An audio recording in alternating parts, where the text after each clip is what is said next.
Hello everyone, today we will discuss about third application of Ampere circular law, toroid. An endless solenoid is known as toroid. ये हमारे पास क्या था, हमारे पास जो solenoid था हम उसको कैसे लेके चलते थे, ये वाली चीज़ थी, एक स्प्रिंग की फॉर्म में। इसको हम क्या कहते थे, सोलेनॉइड। अब इसी सोलेनॉइड को हमने किसकी शेप दे दी, एक सर्कल की। क्या बना दिया हमने, एक सर्कल, यानी कि एक ring type. Let a toroid having inner and outer radii that is Amperian loop. ये हमारे पास क्या है, इनर एम्पीरियन लूप, और ये क्या बन गया हमारे पास, outer Amperian loop, which are considered having radii R1 and R2। तो इनर वाले की हमारे पास जो इनर एम्पीरियन लूप है उसकी जो रेडियस हमने क्या मानी, R1, और जो आउटर एम्पीरियन लूप है उसकी रेडियस क्या मानी हमने, R2। अब हमें पता था इसमें, जब हमने सोलेनॉइड की कंडीशन की थी तो हमें पता था आउटसाइड द सोलेनॉइड जो मैग्नेटिक फील्ड है वो क्या हमारे पास, 0। तो इसका means inner and inside and outside of toroid magnetic field is 0। क्या होगी हमारे पास, inside and outside of toroid magnetic field is 0। तो इसका मीन्स यहाँ पे हम सोलेनॉइड में करते तो मैग्नेटिक फील्ड कहाँ लाई करती थी, इनसाइड द सोलेनॉइड। तो इस कंडीशन में भी क्या होगा, जो मैग्नेटिक फील्ड होगी वो कैसे होगी, देखो यहाँ से एक करंट क्या चल रहा है हमारे पास, यहाँ से एक करंट ऐसे जा रहा है। अब ये कैसे चल रहा है, यहाँ पे ये वाला जो फेस होगा इसमें जो करंट है अगर इस तरफ से देखें तो हमारे पास कैसे होगा, क्लॉकवाइज। इसका मीन्स यहाँ पे क्या होगी, साउथ पोलैरिटी।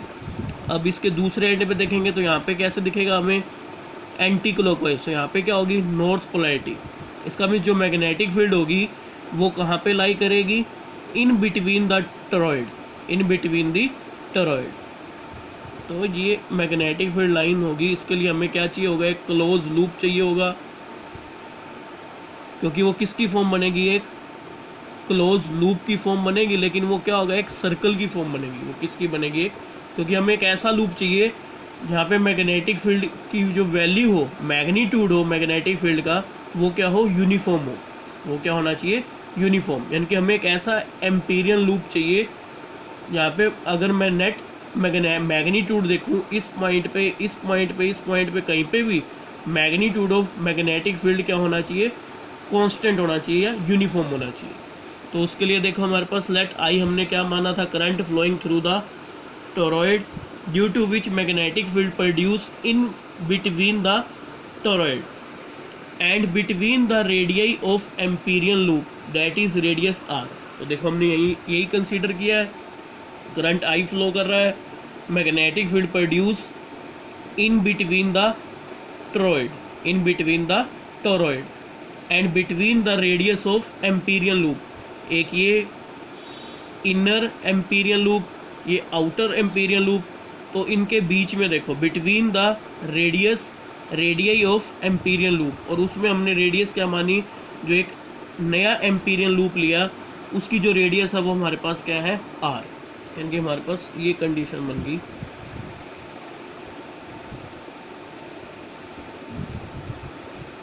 रेडियाई क्या हमने मान ली, R।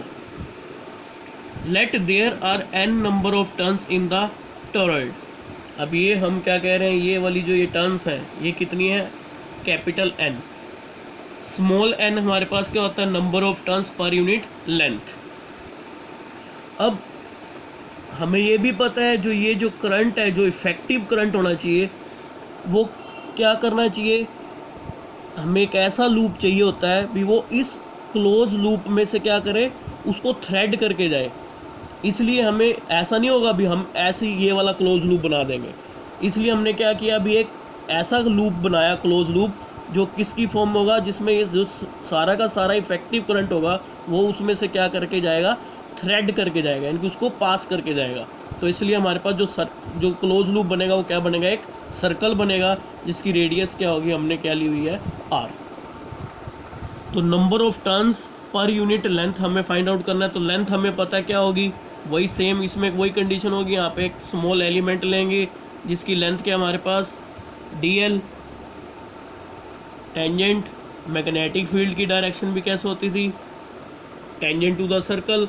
तो इस पे हम अप्लाई करेंगे तो हमारे पास क्या आ जाएगा, मैग्नेटिक फील्ड क्या होगी, हर एक सर्कल के हर एक पॉइंट पे अगर मैं मैग्नेटिक फील्ड देखूँ तो कैसे चलेगी, टेंजेंट। कैसे होगी हमारे पास, टेंजेंट। तो n number of turn per unit length, तो इसको फाइंड आउट करेंगे तो कैसे करेंगे, नंबर ऑफ टर्न्स। देखो हम कैसे करते थे, n अगर हमारे पास लेंथ कितनी लेके चल रहे हैं हम, अब लेंथ कितनी होगी हमारे पास 2πr, circumference of the circle. तो लेंथ हमारे पास 2πr है, तो उस कंडीशन में नंबर ऑफ टर्न्स कितनी है, कैपिटल N। यूनिट लेंथ के लिए देखना है तो हमारे पास क्या आ जाएगा, n डिवाइड में 2πr। तो इसका मीन्स जो मेरे पास स्मॉल n आ जाएगा वो किसके इक्वल आ जाएगा, n डिवाइड में 2πr। अब हम अप्लाई क्या करेंगे, हमें क्या देखना है, नेट मैग्नेटिक फील्ड। तो net magnetic field due to close loop, तो उसके लिए हम क्या अप्लाई करते हैं, एम्पियर सर्कुटल लॉ।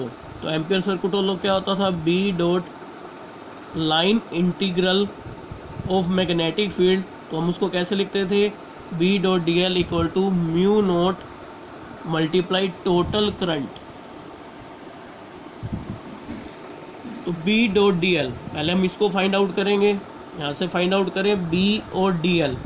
डायरेक्शन कैसे है हमारे पास, सेम डायरेक्शन है, सेम डायरेक्शन होगी तो हमारे पास थीटा एंगल कितना होगा इनके बीच में, B और DL के बीच में क्या होगा, 0 डिग्री।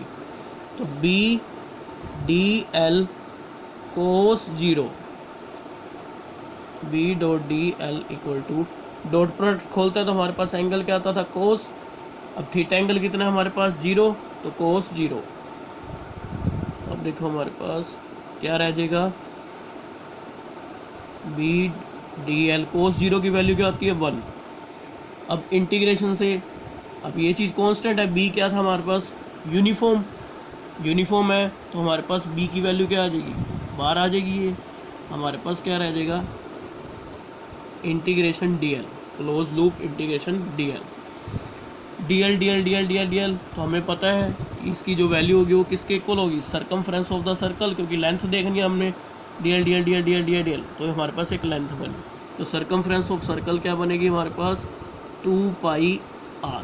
क्या होगी हमारे पास, 2πr। ये इक्वेशन फर्स्ट, ये equation second from equation 1 and 2।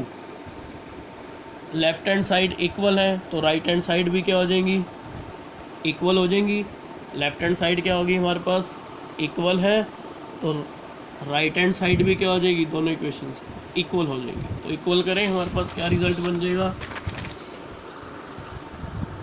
B into 2πr mu naught multiply क्या था, टोटल करंट। क्या था हमारे पास, टोटल करंट। तो टोटल करंट कैसे फाइंड आउट करते थे, हमने लास्ट लेक्चर में भी किया था, B इंटू में 2πr mu naught total current. कैसे निकालते थे हम, नंबर ऑफ टर्न्स को किससे मल्टीप्लाई कर देते थे, करंट से, I से। तो B 2πr 2 में mu naught multiply number of turns कितनी है हमारे पास, कैपिटल N I। तो B हमें क्या फाइंड आउट करना है, B की वैल्यू, तो 2πr इधर ले जाएंगे, म्यू नोट NI डिवाइड में क्या आ जाएगा, 2πr। तो B equal to mu naught N divide में 2πr इंटू में I। तो B equal to mu naught N divide में 2πr। अभी हमने फाइंड आउट किया भी वो किसके इक्वल था हमारे पास, स्मॉल n के इक्वल। हमारे पास यहाँ पे क्या आ जाएगा, स्मॉल n I। तो हमारे पास मैग्नेटिक फील्ड की वैल्यू क्या आई, B equal to mu naught N I। Thank you, have a nice day.